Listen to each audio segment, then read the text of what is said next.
नमस्कार मित्रों। तो यहाँ पर हम बात करेंगे सी टेट का जो प्रीवियस ईयर का क्वेश्चन पेपर है 2021 में जो हुआ था जनवरी 2021 में, उसके पार्ट थर्ड पर्यावरण अध्ययन को। और इससे पहले हमने 2 पार्ट डिस्कस कर लिए हैं। सीडीपी और मैथ्स वाले पार्ट को काफ़ी डिटेल में समझाया है, उसको आप देख सकते हैं। उसकी लिंक आपको डिस्क्रिप्शन बॉक्स में मिल जाएगी। यहाँ पर थर्ड पार्ट को हम टारगेट करेंगे और बहुत ही अच्छे से सटीक तरीके से समझेंगे, क्योंकि सी टेट में प्रीवियस ईयर के क्वेश्चन पेपर बहुत ज़्यादा हेल्पफुल होते हैं। तो चलिए फ्रेंड्स, स्टार्ट करते हैं। और चैनल पर नए हैं तो सब्सक्राइब कर लें, और आपसे एक रिक्वेस्ट है कि इस वीडियो को ज़्यादा से ज़्यादा शेयर कर दें अगर आपको समझ में आ रहा है, अच्छा लग रहा है तो। ठीक है, तो चलिए फिर हम बढ़ेंगे आगे। पहले प्रश्न पर, निम्नलिखित में से कौन सा एक भारत का संघ शासित प्रदेश नहीं है? Which of the following is not a union territory of India? तो काफ़ी इजी क्वेश्चन फिलहाल ये है। तो लद्दाख है, जम्मू कश्मीर है, चंडीगढ़ है, बट मणिपुर नहीं है। तो option number C is the correct. ठीक है, नेक्स्ट क्वेश्चन है, which among of the following produce crude oil petroleum? निम्नलिखित में से कौन से कच्चे तेल या पेट्रोलियम के उत्पादक हैं? बॉम्बे हाई और पश्चिम बंगाल, या फिर असम और ओडिशा, गुजरात और तमिलनाडु, या बिहार और बॉम्बे हाई? तो इसमें जो करेक्ट विकल्प है वो ऑप्शन नंबर, देखिए यहाँ पर कच्चे तेल की बात करी गई है, तो यहाँ पर थर्ड वाला सही होगा। ठीक है, गुजरात और तमिलनाडु यहाँ पर जो है कच्चे तेल के उत्पादक हैं। नेक्स्ट क्वेश्चन है 63, हमारे देश का संविधान निम्नलिखित में से किसके नेतृत्व में बनाया गया था? तो किसके नेतृत्व में बनाया गया था? अब सभी को पता होगा, डॉक्टर भीमराव बाबा साहेब अम्बेडकर के नेतृत्व में बनाया गया था। हालांकि इसमें सभी का योगदान था, काफ़ी लोगों का, लेकिन नेतृत्व की बात करें तो बाबा साहेब भीमराव अम्बेडकर के नेतृत्व में बनाया गया था। चलिए अगले क्वेश्चन पर बढ़ेंगे। पौधे के लिए किए जाने वाले नीचे दिए गए कार्यों पर विचार कीजिए। Consider the following function of plants. Number 1 है to give support to the plant, to provide humus या to store food, and to absorb water and minerals. मतलब पौधों के लिए किए जाने वाले नीचे दिए गए कार्य जो पौधे कार्य करते हैं। पौधे को सहारा देना, ह्यूमस प्रदान करना, भोजन संचित भंडारण करना, पानी और खनिजों को अवशोषित करना। तो यहाँ पर जड़ों का कार्य पूछा गया है ना। तो जड़ के लिए कौन कौन से कार्य हैं जो पौधे में होते हैं जड़ के द्वारा? पहला ऑप्शन है पौधों को सहारा देना, तो ये बिल्कुल सही है ना। सी वाला ऑप्शन आपको दिख रहा होगा, भोजन संचित करने का काम भी करता है, या भंडारण करने का, भंडारण मतलब इकट्ठा करने का काम है ना, जैसे गाजर मूली, उसमें भोजन इकट्ठा होता है, तो ये भी सही। डी वाला ऑप्शन पानी को और खनिजों को क्या करता है, ये अवशोषित, मतलब जो जड़ें हैं वो अवशोषित करती हैं, लेकिन जो ह्यूमस प्रदान करते हैं वो ये नहीं होते। ह्यूमस मतलब समझ रहे हैं ना, जो सड़ा हुआ पार्ट है वो सब क्या होता है, ये प्रदान नहीं करते बल्कि ये दूसरों से लेते हैं। नेक्स्ट क्वेश्चन है 65, पोचमपल्ली भारत के दक्षिणी राज्य का एक कस्बा है जो सुंदरता से डिज़ाइन की गई चमकदार रंगों की पोचमपल्ली साड़ियों और विशेष प्रकार की बुनाई जिसे भी पोचमपल्ली भी ही कहते हैं, इसके लिए प्रसिद्ध है। यह कस्बा अब किस राज्य में, मतलब यहाँ पर एक राज्य की बात करी गई है, पोचमपल्ली सीधा टारगेट किया गया है, वो किस राज्य में पड़ता है? तो किस में पड़ता है? तेलंगाना में पड़ेगा। नेक्स्ट क्वेश्चन है, निम्नलिखित में से खाद्य पदार्थों के उस समूह को चुनिए जिसके प्रत्येक सदस्य में लौह तत्व प्रचुर मात्रा में है। ये काफ़ी इंपॉर्टेंट है, फूड से रिलेटेड, जो फूड आपका टॉपिक है उससे लिया गया है क्वेश्चन, और यहाँ से एक क्वेश्चन 100% हर बार सीटेट में बनता है। कोई ना विटामिन से रिलेटेड है ना, या मिनरल से कोई ना कोई तरीके से बनता है।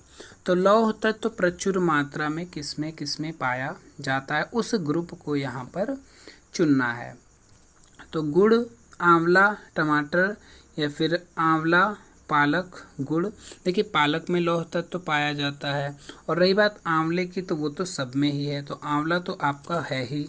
ठीक, अब इसमें देखिए पालक केवल बी वाले ऑप्शन में दिया गया है, तो अगर आपको पता है पालक में लौह तत्व तो प्रचुर मात्रा में पाया जाता है, तो ऑप्शन को यहीं से पकड़ सकते हैं। और गुड़ में भी, जो कि अन्य ऑप्शन में गुड़ भी नहीं दिया गया है, तो यहाँ पालक और गुड़ किस में है, ये बी वाला ऑप्शन यहाँ पर बनेगा करेक्ट। नेक्स्ट है निम्नलिखित में से पक्षियों का वह समूह चुनिए जिसका प्रत्येक सदस्य हमारी तुलना में 4 गुनी अधिक दूरी की वस्तुओं को स्पष्ट देख सकने योग्य है। मतलब वो पक्षी जो कि हम लोगों से, मनुष्य से क्या कर सकते हैं, 4 गुनी दूरी अधिक देख सकते हैं।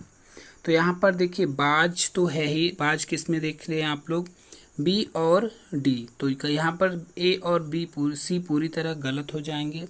अब बी और सी में देखिए चील भी होती है, बाज चील और गिद्ध भी होता है, लेकिन ये तोता कबूतर नहीं होंगे, तो डी वाला ऑप्शन यहाँ पर 4 नंबर बनेगा करेक्ट। नेक्स्ट क्वेश्चन पर है बढ़ते हैं। तो देखिए फ्रेंड्स, वीडियो को शेयर जरूर कर दीजिएगा अपने जितने भी आपके ग्रुप्स हैं, ताकि सबको यहाँ पर इसका लाभ मिल सके। नेक्स्ट है नीचे दिए किसी एक राज्य के ग्रामीण लोग अपने ढालू छत वाले लकड़ी के मकान मजबूत बांस के खंभों पर धरती से 3 से 3.5 मीटर की ऊंचाई पर बनाते हैं। देखिए ऐसे क्वेश्चन आपको ये कहाँ पढ़ने को मिलेंगे, सीधी बात, जब आप NCERT की बुक्स पढ़ेंगे, EVS की बुक, ठीक है, 4th और 5th की EVS की बुक, प्लस 6 to 8 जब आप SST की बुक पढ़ेंगे ना, उनमें ऐसे क्वेश्चन आपको सीधे रूप से देखने को मिलेंगे कि किस राज्य में कैसे विशेषता है, कहाँ पर कैसे घर बनाए जाते हैं। कहानियों के माध्यम से आप उसमें बहुत ही ईजिली समझ सकते हैं। तो सीटेट अगर आपको देना है तो जो NCERT की बुक हैं उनको सबसे ज़्यादा जो है आप फोकस करिएगा और प्रैक्टिस सेट करते रहिए, और प्रीवियस ईयर के क्वेश्चन पेपर। ठीक, तो यहाँ पर पूछा गया लकड़ी के मकान मजबूत बांस के खंभों पर बनाए जाते हैं, धरती से इतनी ऊंचाई पर ये बनाए जाते हैं। तो कहाँ पर बनाए जाते हैं, असम में बनाए जाते हैं। अगला क्वेश्चन है भारत के मानचित्र में। अब भारत का मानचित्र आपको पता होना चाहिए कैसे होता है मानचित्र। तो मानचित्र में दिल्ली की स्थिति के सापेक्ष, दिल्ली जो कि आपको पता होगा ना हमारे उत्तर भारत में पड़ता है। अब जैसे ये आपका, अगर हम मैप यहाँ पर ड्रॉ करें, हालांकि उतना अच्छा क्लियर यहाँ पर नहीं बन पाएगा, ठीक है, ये अगर आपको ऐसे हम बनाते हैं इंडिया, अब दिल्ली आपका सेंटर में यहाँ पर पड़ता है। ठीक, तो अगर दिल्ली की अपेक्षा बात करी जाए, गुजरात की राजधानी जो कि गांधीनगर है, गांधीनगर और पटना जो कि बिहार की राजधानी है, इसकी दिशाएं क्रमशः बतानी है। मतलब दिल्ली के सापेक्ष, दिल्ली पे आपको देखना है रुककर, किसको, गांधीनगर जो कि गुजरात में, जो कि यहाँ पर आपका गुजरात है इस एरिया में, और आपका बिहार कहाँ पर पड़ता है, यूपी के साइड में यहाँ पर आपका पड़ता है बिहार। तो देखिए अब डायरेक्शन आपको पता होगा, ये नॉर्थ है, नीचे आपकी साउथ है, ये ईस्ट है और ये वेस्ट है। लेकिन इसके कंडीशन में, इसके सापेक्ष देखेंगे तो गुजरात की स्थिति क्या होगी, उत्तर, मतलब कि जो कि यहाँ पर नॉर्थ और वेस्ट के बीच में पड़ रहा है, मतलब कि उत्तर और पश्चिम के बीच में पड़ रहा है। लेकिन सॉरी, यहाँ पर देखिए थोड़ा सा ध्यान करिएगा, ये आपकी यहाँ से हो जाएगी पश्चिम, ठीक है, और नीचे आपका साउथ हो रहा है। ठीक, तो ये पश्चिम और साउथ के बीच में पड़ रहा है, तो इसका मतलब क्या हुआ, पश्चिमी दक्षिणी या दक्षिण पश्चिमी के रूप में ऑप्शन 1 मिल सकता है। इधर आपका क्या होगा, ये आपका पूर्व है और दक्षिण, दक्षिण पूर्व मिलेगा दूसरा। ठीक है, तो यहाँ पर ऑप्शन अब हम चेक कर लेंगे। दक्षिण पश्चिम की बात करी थी हमने, तो दक्षिण पश्चिम फिलहाल 2 में है, लेकिन दूसरा आपको चेक करना है, दक्षिण पूर्व था, इसमें उत्तर पूर्व है, तो यहाँ पर ये वाला बी वाला विकल्प बनेगा सही। आपको मैप की नॉलेज होनी चाहिए। फिर अगले क्वेश्चन पर बढ़ेंगे। Which one of the following experiments with a pea plant and found that pea plant has some traits which come in pair such as rough और स्मूथ, टॉल और शॉर्ट, येलो और green etcetera. मतलब कह रहा है निम्नलिखित में से किसने जो है, अब इसमें देखिए पहले ऑप्शन ध्यान दीजिए, यहाँ साइंटिस्ट के नेम दिए गए हैं। पूछ रहा है किसने जो है मटर के पौधों के साथ प्रयोग किए और यह पाया कि मटर के पौधों में कुछ ऐसे लक्षण होते हैं जो जोड़ियों में पाए जाते हैं, जैसे चिकने या खुरदरे, लंबे या बौने, पीले या हरे, ऐसे जोड़े पाए जाते हैं।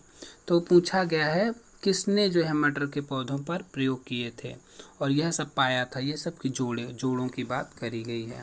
ठीक है, तो यहाँ पर अगर हम बात करेंगे तो ग्रेगोर जॉन मेंडल जिनका प्रयोग मटर पर प्रयोग किया था। ठीक है, काफ़ी फेमस है इनका प्रयोग मटर पर, तो इसलिए इनका नाम आपको याद रखना है। चलिए अगले क्वेश्चन पर बढ़ते हैं। 71 नंबर, निम्नलिखित में से कौन सा एनसीएफ से क्वेश्चन बनेगा ही बनेगा। तो एनसीएफ 2005 के अनुसार ईवीएस मतलब इन्वायरमेंटल स्टडीज़ पाठ्यक्रम में सुझाए गए 6 विषयों में से एक है। तो 6 विषय हैं और इनमें से एक यहाँ पर बताना है कौन सा वो विषय है, टॉपिक है कौन सा है जो उसमें शामिल है। तो पदार्थ शामिल है, या फिर प्राकृतिक संसाधन, या फिर चीज़ें जो हम बनाते हैं और करते हैं, चीज़ें कैसे काम करती हैं। तो फिलहाल आपके टॉपिक हैं। ठीक है, प्राइमरी लेवल में ईवीएस की जो बुक है 4th 5th क्लास में, ठीक, उसमें आप देखेंगे तो जो टॉपिक होते हैं, लेसन होते हैं, उनमें से केवल एक लेसन आपको मिलेगा और 3rd वाला मिलेगा, चीज़ें जो हम बनाते हैं और करते हैं। बाकी आपको ईवीएस की बुक में ये चैप्टर नहीं मिलेंगे। तो ये फ़ायदा होता है एनसीईआरटी को बुक को पढ़ने का। ठीक है, नेक्स्ट 72 नंबर क्वेश्चन है, उपाख्यान अभिलेखों में क्या नहीं दर्ज कराया जाना चाहिए। देखिए यहाँ पर जो ईवीएस की बात करी गई है, फिलहाल ये हम आपको दिखा सकते हैं कौन सा चैप्टर है किस क्लास में, 71 नंबर। ठीक है, अगर आप कमेंट बॉक्स में लिखते हैं, ठीक, अगले वीडियो में हम आपको प्रूफ के साथ दिखाएंगे। 72 में उपाख्यान अभिलेखों में क्या नहीं दर्ज करना चाहिए। उपाख्यान अभिलेख में क्या नहीं दर्ज करना चाहिए, है ना। तो मुख्य रूप से समस्याग्रस्त स्थितियों की पहचान करना, इसे ही नहीं दर्ज करना चाहिए, बाकी सबको निर्णय वाले कथनों को लिखना चाहिए। मजबूतियों और कमजोरियों की पहचान करनी चाहिए और बच्चे की रुचियों और संबंधों आदि की जो है पहचान करनी चाहिए। तो यहाँ पर ए वाला तो 100% है। तो ऑप्शन में फ़िलहाल हम देखेंगे ए बी, देखिए जोड़े में दिया गया है, तो जो यहाँ पर बात की गई है ए वाला हो जाएगा, है ना, नहीं दर्ज किया गया है। और निर्णय वाले कथनों को सिखाना, मतलब ये दोनों यहाँ पर बनेंगे सही। अगले क्वेश्चन पर चलेंगे। How will you plan for a integrated EVS classroom. आप एक एकीकृत ईवीएस कक्षा के लिए कैसे योजना बनाएंगे। मतलब इंटीग्रेटेड ईवीएस क्लास है और कैसे उसके लिए योजना बनाएंगे आप पढ़ाने के लिए कोई भी पाठ। ठीक, तो यहाँ पर एक पाठ में 2 या अधिक विषय क्षेत्रों को मिलाएंगे या फिर अलग योजनाओं में सभी विषयों को अलग कर देंगे। या देखिए यहाँ पर प्राइमरी लेवल की बात हो रही है और ईवीएस की बात करी जा रही है। तो इन सब चीज़ों का ध्यान होना चाहिए जब आप क्वेश्चन पेपर को सॉल्व कर रहे हो। कौन सा सब्जेक्ट आप सॉल्व कर रहे हैं उस बेस पर आपको आंसर को चूज़ करना होता है। ठीक, तो आप एक एकीकृत ईवीएस कक्षा के लिए योजना बनाएंगे। फिर विज्ञान और सामाजिक विज्ञान के लिए अलग अध्यापकों का प्रबंधन। तो ये तो कोई तर्क ही नहीं बनता, क्योंकि प्राइमरी लेवल में 5th जो लेवल तक है विज्ञान और सामाजिक विज्ञान अलग होते ही नहीं हैं। हाँ, उच्च प्राइमरी में जरूर, उच्च प्राथमिक में जरूर होते हैं यहाँ पर, लेकिन ईवीएस की बात करी गई है। पर्यावरण विज्ञान के लिए अलग अध्यापक का, कहीं भी अलग अध्यापक का ऑप्शन अगर मिलता है किसी भी उसमें, तो आप उसको प्राइमरी लेवल में नहीं सही करेंगे। ठीक, तो यहाँ पर जो आप करेंगे तो एक पाठ में 2 या अधिक विषय क्षेत्र होने चाहिए, 2 या अधिक से। ठीक है, तो उसको आप शामिल कर सकते हैं। नेक्स्ट है, पुनीत ने अपनी कक्षा 5 के शिक्षार्थियों को मानव शरीर की एक रूपरेखा दी और उन्हें भोजन विषय पढ़ाने से पहले पाचन तंत्र को बनाने को कहा। पुनीत चाहता था, क्या चाहता था, मतलब पुनीत एक शिक्षक है और अपने 5 के जो उसके शिक्षार्थी हैं मतलब बालक हैं, मानव शरीर की एक रूपरेखा वो देता है और उन्हें भोजन विषय पढ़ाने से पहले क्या बता देता है, पाचन तंत्र के बारे में बता देना चाहता था या बताया। तो पुनीत क्या चाहता था, क्यों उसने ऐसा किया? तो पहली बात तो परीक्षण करना कि शिक्षार्थी नामांकित आरेख बना सकता है या नहीं, है ना। फिर पाचन से संबंधित शिक्षार्थियों के विचारों को प्राप्त करना, ये उसका टारगेट पहले होता है। या फिर अच्छे ड्राइंग कौशल शिक्षार्थियों की पहचान करना। तो ये फिलहाल ईवीएस की क्लास में ड्राइंग कौशल की कोई बात ही नहीं करी जाएगी, तो ये ऑलरेडी गलत है। पाचन की प्रक्रिया पर शिक्षार्थियों का मूल्यांकन, तो यहाँ पर भी गलत है, क्योंकि उसे पाचन की प्रक्रिया पढ़ाना क्या है, ठीक है। पहले तो उसे पढ़ाना भोजन है, ना कि आपको पाचन तंत्र फोकस किया जा रहा है। उसने तो बस बता दिया, ठीक है, पाचन तंत्र के बारे में। अब ऑप्शन 1 और 2 में देखिए ध्यान से, परीक्षण करना कि शिक्षार्थी नामांकित आरेख बना सकते हैं, तो फिलहाल ये उतना सही नहीं होगा। जबकि पाचन से संबंधित शिक्षार्थियों के विचार क्या हैं ये प्राप्त करना उसका टारगेट था, इसीलिए उसने ऐसा किया होगा, ठीक है, या करेगा। 75 है, निम्न में से क्या रचनात्मक आकलन के लिए, तो यहाँ पर देखिए रचनात्मक आकलन के संबंध में सही नहीं है, सही नहीं वर्ड कथन को चुनना है।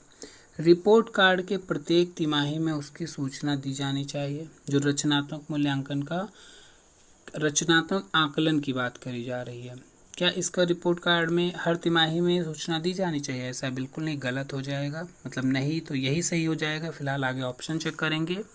अधिगम को सुदृढ़ करने के लिए यह अध्यापक को समय पर कार्यवाही करने में मदद करता है, तो ये तो सही करता है। इनको छात्रों की प्रगति की निगरानी करनी है, मतलब रचनात्मक आकलन से। बच्चे के सीखने की कोई भी जानकारी रचनात्मक आकलन में मदद कर सकती है, तो ये सब हेल्प कर सकती हैं, ठीक है। और यहाँ पर सूचना देने की बात करी गई रिपोर्ट कार्ड को लेकर, तो वो यहाँ पर थोड़ा सा हटके ऑप्शन है, गलत हो जाएगा। नेक्स्ट क्वेश्चन है, स्मिता अपने शिक्षार्थियों को कार्य से संबंधित, तो यार इसको बीच में ले आते हैं हम।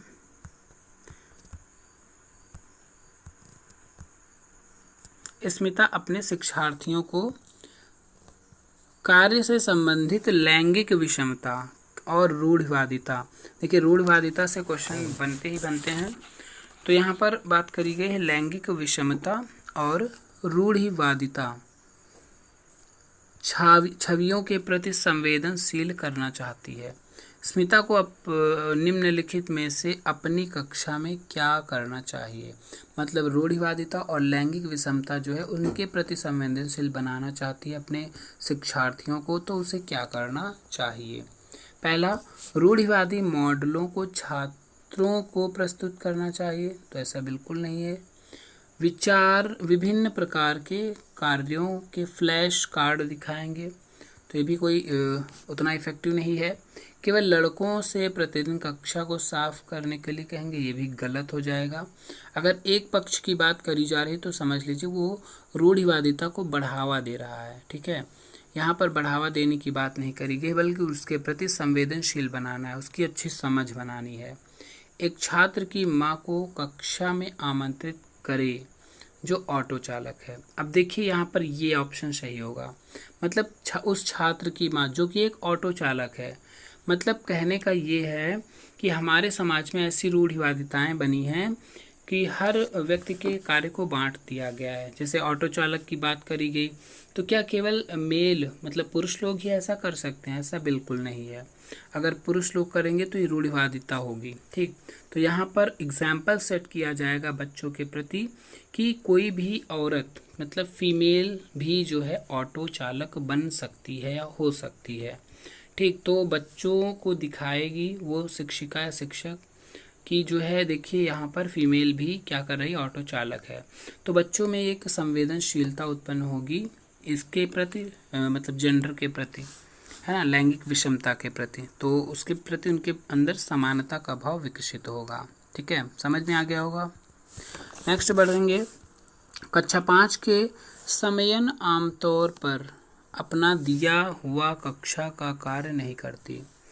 कक्षा 5 के समयन आमतौर पर अपना दिया गया कार्य नहीं करते हैं। मुद्दे को हल करने का सबसे अच्छा उपाय हो सकता है, मतलब 5 के शिक्षार्थियों की बात करी जा रही है, वो समय पर अक्सर जो है अपना काम हल नहीं करते हैं, तो उसके मुद्दे पर क्या सबसे अच्छा उपाय हो सकता है। ठीक है, कैसे वो काम करने लगे, अपना ये उपाय कैसे सक्सेसफुल हो जाए, है ना, ये बताना है। तो उनकी कठिनाई का पता लगाने, तो देखिए कहीं भी सीटेट में कठिनाई का पता लगाने की बात करी जाए और उसके अनुसार कक्षा कार्य को समायोजित करने की बात करी जाए तो ये 100% विकल्प सही हो जाएगा। ठीक है, क्योंकि कठिनाइयों को पता लगाना ये काफ़ी पॉजिटिव ऑप्शन बनता है। ठीक है, और एक टीचर को चाहिए भी कि क्यों बच्चे जो हैं लगभग आमतौर पर वर्क करके नहीं लाते या गृह कार्य मतलब कक्षा कार्य कुछ भी जो है अच्छे से नहीं करते, ऐसा क्यों। फिलहाल हम ऑप्शन दूसरे देख लेंगे। किसी दूसरे बच्चे को उसकी कक्षा के कार्य को पूरा करने में मदद करें, मतलब कोई अगर एक बच्चा नहीं करके आ रहा है तो क्या मदद करने के लिए कहेंगे, ये एक अच्छी चीज़ नहीं है। माता पिता से बात करें और उन्हें सलाह दें या उसे वैकल्पिक और आसान गृह कार्य दें, हालांकि ये उतने सही नहीं बैठेंगे जितना कि ये। ठीक, नेक्स्ट क्वेश्चन है, मुस्कान ने परिवहन समझ रहे होंगे ना, इसमें डीजल वाहनों का उपयोग निषिद्ध होना चाहिए। ठीक है, ये क्या है, एक विषय है। मुस्कान ने एक विषय लिया, परिवहन में डीजल वाहनों का उपयोग निषिद्ध होना चाहिए। इस विषय पर एक वाद विवाद प्रतियोगिता या वाद विवाद का आयोजन किया। मुस्कान के द्वारा इस विषय पर कक्षा में वाद विवाद के आयोजन का क्या उद्देश्य है, मतलब मुस्कान यहाँ पर एक शिक्षिका है और वो क्या कर रही है, वाद विवाद कौन से, परिवहन में डीजल वाहनों का उपयोग निषिद्ध होना चाहिए ऐसे। ठीक है, इसलिए तो यहाँ पर क्या ऑप्शन दिए गए हैं, वह पूरी तरह से परिवहन में डीजल वाहनों पर प्रतिबंध लगाने की आवश्यकता पर छात्रों को संवेदनशील बनाना चाहती है। पूरी तरीके से बात करी गई है, तो ये वर्ड पर ध्यान दीजिए, पूरी तरीके से। क्या ऐसा पॉसिबल है, पॉसिबल तो है नहीं, हालांकि हम ऑप्शन अलग देख लेंगे और ये थोड़ा सा बढ़ाना पड़ेगा। नंबर 2 है, यह छात्रों के विचारों को जानने और सही करने में मदद करेगा, ऐसा बिल्कुल नहीं है। ये मतलब डीजल के प्रयोग ना प्रयोग से ये उनके छात्रों के विचार है ना। वह आधुनिक वाहनों के उपयोग के लाभों पर छात्रों को संवेदनशील बनाना चाहती है या यह उस मुद्दे पर छात्रों को कई दृष्टिकोण की सराहना करने में मदद करता है। अब यहाँ पर देखिए कई दृष्टिकोण मतलब समझ की बात करी गई है। ऑप्शन में दृष्टिकोण की बात करी जाए मतलब कई सारी समझ डेवलप होंगी बच्चों में अगर ऐसी वाद विवाद प्रतियोगिता करी जा रही है, वाद विवाद किया जा रहा है। ठीक, तो यहाँ पर ऑप्शन नंबर डी वाला पूरी तरीके से बनेगा करेक्ट। अब यहाँ पर उद्देश्य पूछा गया था ना। फिर नेक्स्ट क्वेश्चन है 79, ईवीएस में मानचित्रण कौशल। जो मानचित्रण कौशल मतलब ईवीएस में आपने देखा होगा जैसे कुछ डायग्राम बनाने होते हैं तो वो एक क्या होता है, मानचित्रण कौशल होता है। तो इसमें क्या पूछा गया है, मानचित्रण कौशल लैंडस्केप खींचने के कौशल को विकसित करता है, मतलब लैंडस्केप खींचने के कौशल को विकसित करता है, या फिर पूर्व अनुमान और गणना के कौशल को विकसित करता है। यहाँ पर गणना और पूर्व अनुमान की कोई बात ही नहीं होगी क्योंकि ईवीएस है, मानचित्रण है। फिर है रिकॉर्डिंग कौशल को विकसित करना, ये भी गलत है। अब मानचित्रण की कहीं भी बात आए तो देखिए यहाँ पर स्थानों की सापेक्ष स्थिति, ये वर्ड आपका कहीं भी मानचित्रण से रिलेटेड आए तो ये वर्ड आपको जरूर मिलेगा और यही से आपका पता चलेगा कि ये विकल्प सही है। इसकी समझ को विकसित किया जाता है मानचित्रण कौशल में। ठीक है, तो ऑप्शन नंबर 4 यहाँ पर बनता है करेक्ट। नेक्स्ट क्वेश्चन है ईवीएस की एकीकृत प्रकृति सहायक है।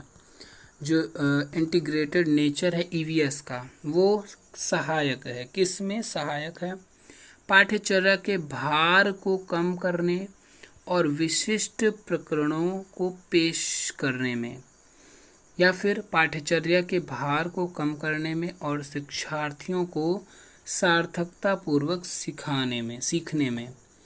फिर है शिक्षार्थी केंद्रित उपागम का पालन करने और संकल्पनाओं की अधिक संख्या का परिचय देने, दी गई सूचनाओं और विवरणों से सीखने में। हालांकि काफ़ी मुश्किल हो जाता है ऐसे क्वेश्चन में ऑप्शन को पकड़ना।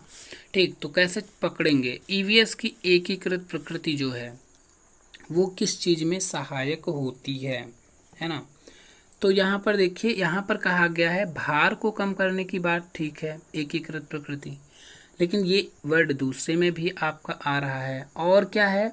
विशिष्ट प्रकरणों को पेश करने में, जबकि नीचे कहा गया है शिक्षार्थियों को सफलतापूर्वक सीखने में। तो सीखने का वर्ड जो यहाँ पर मिला है, बाकी कहीं भी देखिए यहाँ पर ऑप्शन में सी में भी नहीं मिला है और ए में भी नहीं। तो अब बात करते हैं 2 और डी मतलब 4 में, थोड़ा सा देख लेंगे। दी गई सूचनाओं और विवरणों को से सीखने में, जब सूचनाओं की बात करी जाए, फैक्ट की बात अगर सीटेट में करी जाए तो ये निगेटिव पॉइंट माना जाता है, क्योंकि हर चीज़ यहाँ पर समझने के दृष्टिकोण से सार्थक पूर्वक समझी जाती है ना। तो ऑप्शन नंबर बी यहाँ पर चूज करेंगे हम लोग। 81 नंबर है, निम्नलिखित में से क्या ईवीएस में आकलन का एक व्यापक संकेत नहीं करता? आकलन का व्यापक संकेत कौन नहीं करता? सहयोग, न्याय के प्रति सरोकार, समानता के प्रति सरोकार या अवधारणा मानचित्रण। यहाँ पर क्या किया गया? ईवीएस, पहली बात तो ईवीएस है, इसके आकलन का एक संकेतक है ही नहीं। तो सहयोग से ईवीएस का आकलन होता है, न्याय के प्रति सरोकार से, समाज के प्रति, ये 3 ऑप्शन एक जैसे हैं। अवधारणा मानचित्रण है ना, मतलब कंसेप्चुअल की बात करी जा रही, कंसेप्ट की बात करी जा रही है, तो यहाँ पर गलत हो जाएगा ऑप्शन नंबर डी। ठीक है, नहीं पूछा गया तो डी सही होगा, 4 नंबर सही होगा। फिर है यहाँ पर थोड़ा सा इसको छोटा करेंगे। कुछ हजार साल पहले भारत में तालाबों के निर्माण के अल बिरुनी के अवलोकन के एक आधार पर कक्षा 5 के ईवीएस पाठ्यपुस्तक में एक अनुच्छेद है। तो देखिए यहाँ पर एक अच्छा 4-5 की जगह क्वेश्चन पूछे जाते हैं कि कौन, जैसे चैप्टर दिया गया होगा है ना, उसमें दिया है कि तालाबों के निर्माण के प्रति है ना, अल बिरुनी का एक अवलोकन के आधार पर एक अनुच्छेद रखा गया है वहाँ पर, और इस अनुच्छेद को शामिल करने का क्या उद्देश्य होगा? ठीक है, क्या उद्देश्य होगा यहाँ पर? तो देखिए पहला ऑप्शन यहाँ पर देखिए दिया गया है, यह इतिहास के स्रोतों की पहचान करने में शिक्षार्थियों की मदद करता है। फिर आगे हम देखेंगे, यहाँ पर थोड़ा सा ऊपर बढ़ाएंगे, देखिए यहाँ पर जो ABCD करके मतलब इसमें चुनना है आपको। ठीक, तो पहले तो ऑप्शन दिए गए हैं और उसके बाद आपको नीचे देखकर कौन सा सही है कौन सा गलत वो चुनना है। तो पहला यहाँ पर हो जाएगा सही।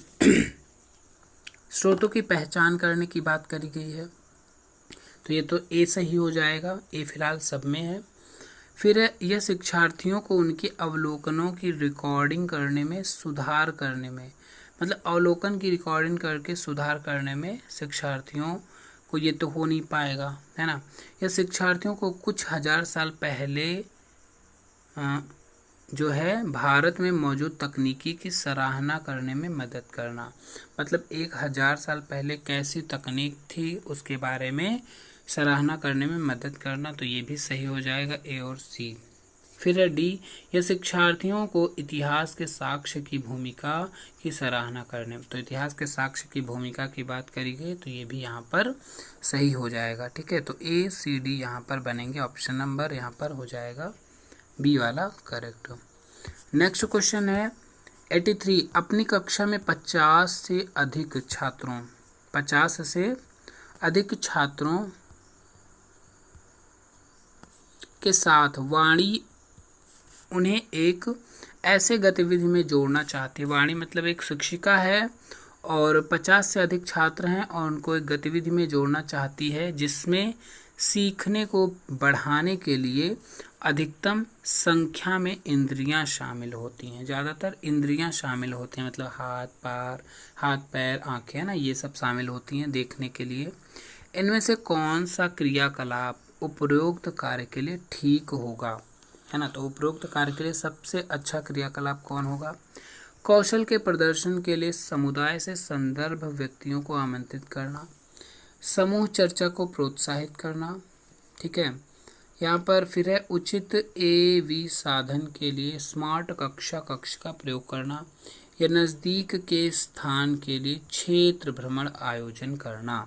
तो यहाँ पर देखिए, एक अगर कहीं पर EVS में आपको क्षेत्र भ्रमण की बात करी जाए, ठीक, भ्रमण विधि काफ़ी इम्पोर्टेंट है। ठीक है, अगर इसकी बात की जाए तो उसी को आप यहाँ पर क्या करेंगे, टिक कर देंगे। नज़दीकी के मतलब बच्चों को समझ डेवलप करने के लिए सबसे अच्छी विधि मानी जाती है भ्रमण विधि। ठीक है, तो ये भ्रमण विधि काफ़ी फेमस रहती है EVS के दृष्टिकोण से। तो ऑप्शन में अगर कहीं भी मिलता है, आपको कोई भी टॉपिक समझाना है, कुछ भी गतिविधि करानी है, तो भ्रमण विधि को आप टिक कर देंगे। ठीक है, 84 में है इकरा। इकरा क्या करती है? इकरा नाम है, अपने शिक्षार्थियों को EVS में समाचार पत्रों और पत्रिकाओं को पढ़ने के लिए क्यों प्रोत्साहित करती है ना। इनको पढ़ने के लिए वो प्रोत्साहित उन्हें क्यों करती है? या मनोरंजन के संसाधन उपलब्ध हैं, मतलब न्यूज़पेपर, ये शिक्षार्थियों को उनके अपने संसार से जुड़ने की बात इसमें सहायता करते हैं, ये शिक्षार्थियों को स्वतंत्र बनाने में सहायता करते हैं, ये शिक्षार्थियों को प्रतिस्पर्धी बनाते हैं।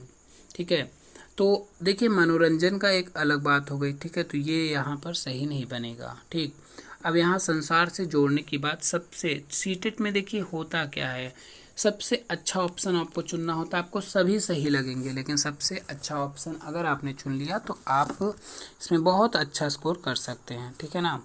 तो अगर वीडियो पसंद आ रहा है तो इसे प्लीज़ शेयर जरूर कर दीजिए। चैनल पर नए हैं, अभी तक सब्सक्राइब नहीं किया तो सब्सक्राइब करके बेल आइकन भी प्रेस कर दीजिएगा। तो 85 नंबर क्वेश्चन देखेंगे। पर्यावरण अध्ययन में प्रश्न करने को एक युक्ति के रूप में प्रयोग किया जाता है। मतलब जो प्रश्न करते हैं बच्चे, उसको एक युक्ति के रूप में आप कैसे प्रयोग करेंगे? जब मान लीजिए आप क्लास में पढ़ा रहे हैं, ठीक है, अगर कोई भी बालक ज़्यादा से ज़्यादा प्रश्न करता है तो उसे आप किस तरीके से मतलब उपयोग में लाएंगे? ठीक, तो अनुशासन को बनाए रखने के लिए ऐसा करेंगे, ध्यान खींचने के लिए, नियमों को पालन को बढ़ावा देने के लिए, या फिर कक्ष में जिज्ञासा को बढ़ाने के लिए। ठीक है, प्रश्न करने की जो युक्ति है, मतलब बच्चे ज़्यादा से अब अगर आप प्रश्न करते हैं, ठीक, मान लीजिए आपने प्रश्न किया, क्यों प्रश्न करेंगे, क्यों इसका उपयोग करेंगे? पर्यावरण अध्ययन में अनुशासन को बनाए रखने के लिए ऐसा बिल्कुल नहीं होता। ध्यान को खींचने के लिए हालांकि किया जाता है, लेकिन सबसे अच्छा ऑप्शन माना जाता है बच्चों को जिज्ञासु। जब आप प्रश्न करेंगे ना बालकों से, तो वो जिज्ञासु बनेंगे, उनके मन में जानने की इच्छा शक्ति होगी कि आखिर इस प्रश्न में क्या है, इसका उत्तर क्या है। तो ये सब चीज़ें जानने के लिए ज़रूरी होती हैं। ठीक है, तो और एक सबसे अच्छी कक्षा भी वही मानी जाती है जब आप कुछ पूछेंगे, बच्चे उसका उत्तर देंगे, है ना। तो उस उत्तर को आप किसी न किसी तरीके से घुमा फिरा कर बालक को सही डायरेक्शन में आपको उसको पॉजिटिव तरीके से लेना है। ठीक है, उस उत्तर को। तो ये चीज़ समझ डेवलप होनी चाहिए। 86 नंबर है, in which one of the following states of the meaning of तोरांग इज जंगल।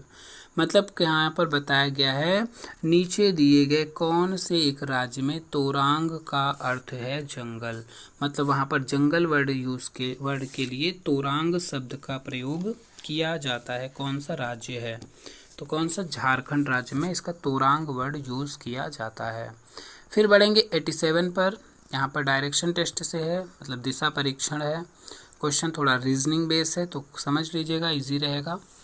आपका घर x पर स्थित है, ठीक है, मान लीजिए आपका x यहाँ पर है, आपका घर है, ठीक। उसके बाद आपका विद्यालय y पर स्थित है। अब y किधर है फिलहाल हम अभी नहीं ड्रॉ करेंगे, क्यों? क्योंकि आगे पढ़ना पड़ेगा पहले। यद्यपि आपका विद्यालय ठीक सामने है, परंतु बीच में व्यस्त राजमार्ग होने के कारण आप सीधे नहीं जा सकते, ठीक। अतः अपने आप ठीक दक्षिण में 125 मीटर दूरी जाते हैं।